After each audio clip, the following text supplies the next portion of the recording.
This is a big one if you're into environment.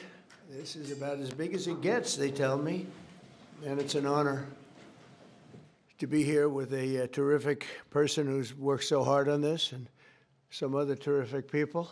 Thank you very much.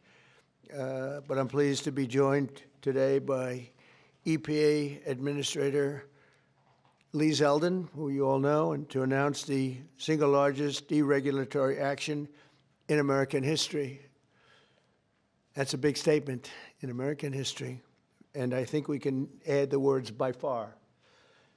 Under the process just completed by the EPA, we are officially terminating the so-called endangerment finding, a disastrous Obama-era policy that severely damaged the American auto industry and massively drove up prices for American consumers. Prices went up incredibly for a worse product.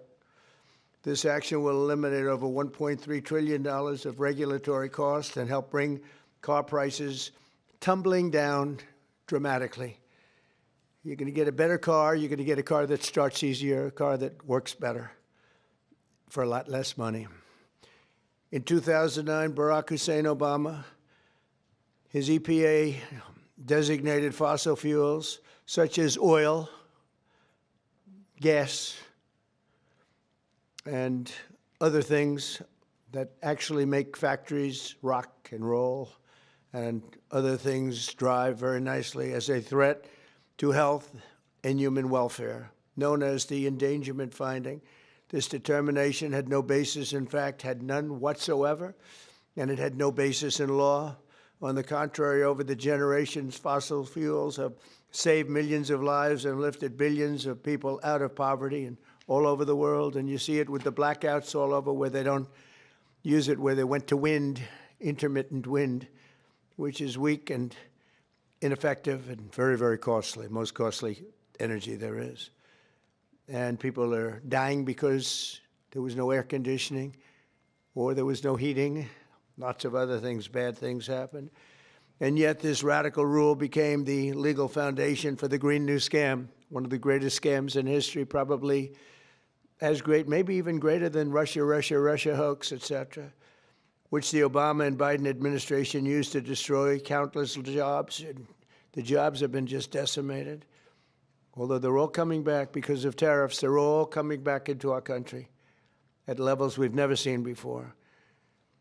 But it raised prices and caused immense harm to the U.S. auto industry. We thought irreparable, but we've got them back. We're coming back now. I was in Detroit, as you know, with Ford, and they had one of the earliest plants from the early 1900s, and it was going to be closed down. And then when I won, they said, let's keep it open for a little while. Let's see what happens. And they just announced, as you know, they're going 24 hours around the clock with that same plant that was going to be closed because of what we've done. For example, under the endangerment finding, they forced the hated start-stop feature onto American consumers, which unnecessarily shuts off a car's engine when you stop at a red light. In other words, the engine goes off. That's great. The endangerment finding was also used to impose the massive and really very expensive electric vehicle mandate, expensive in the sense that nobody wanted it. Everybody was going to be forced to buy an electric car in a very short period of time, even though you can't power the car because we would have had to spend $5 trillion on power stations. That's all dead, gone, over. These crippling restrictions were a major factor in driving up car prices to unprecedented levels, and the car that you were getting was not nearly as good. In 4 years under the Biden administration, the price of a new and used car rose more than 22%, all to facilitate the Green New Scam without achieving any meaningful impact on the environment, but making the car worse. That is why, effective immediately, we are repealing the ridiculous endangerment finding and terminating all additional green emission standards imposed unnecessarily on vehicle models and engines between 2012 and 2027 and beyond. This action will save American consumers trillions of dollars and will lower the average cost of a new vehicle by close to $3,000. Think of that. During my campaign, I promised to cut 10 old regulations for every new regulation. And we've exceeded that. We've instead done it 10 regulations. We were able to cut 129. So now we cut 129. So think of that. I promised to cut 10 old regulations for every new one, but we did more than 10. We did 129. It's something. Nobody can even believe it. So we did a lot of regulation cutting in the first administration, a record, nobody even close to it now. We're actually exceeding it in this administration. The biggest one yet that we've done is happening right now.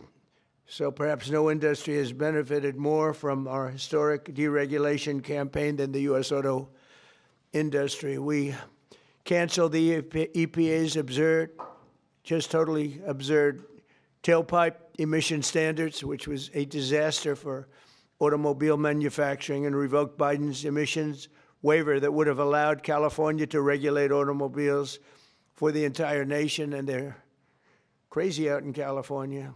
They have nothing but trouble out there, as you know. That's why people are leaving in record numbers. I also ended Joe Biden's extreme CAFE emission standards, saving the average American consumer much more than $1,000 when they buy a new car, but now we're talking about close to $3,000.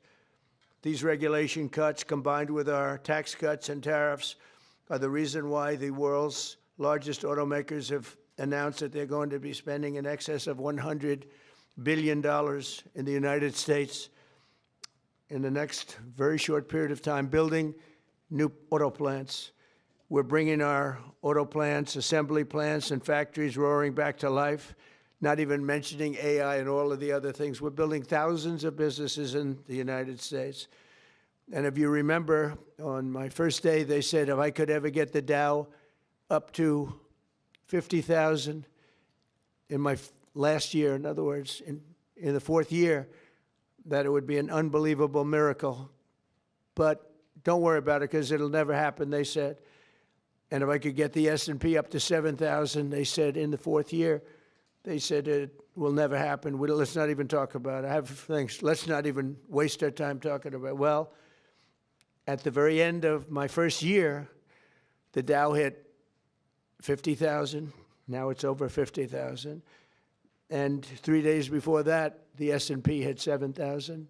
So we didn't have to wait till the end of the fourth year. We just waited till the end of the first year. We've never had a country in a position like this, and a lot of it's due to tariffs. And a lot of it's due to the fact that we had a great election, and a lot of good things have been done. One of the good things I did was put Lee Zeldin in charge of our environment. So I'm going to ask Lee to say a few words. Thank you very much. Thanks, Lee. Thank you, Mr. President. This is a big deal. Under President Trump's leadership today, the Trump EPA has finalized the single largest act of deregulation in the history of the United States of America. Referred to by some as the holy grail of federal regulatory overreach, the 2009 Obama EPA endangerment finding is now eliminated. This action will save American taxpayers over $1.3 trillion. What that means is lower prices, more choices, and an end of heavy-handed climate policies. With today's announcement, American families will save over $2,400 for a new vehicle. 16 years ago, an ideological crusade within the Obama administration set off the most costly regulatory power grab our country has ever experienced. The 2009 Obama EPA endangerment finding led to trillions of dollars in regulations that strangled entire sectors of the United States economy, including the American auto industry. It claimed new powers over the vehicles we drive, even though the best reading of the Clean Air Act clearly states otherwise.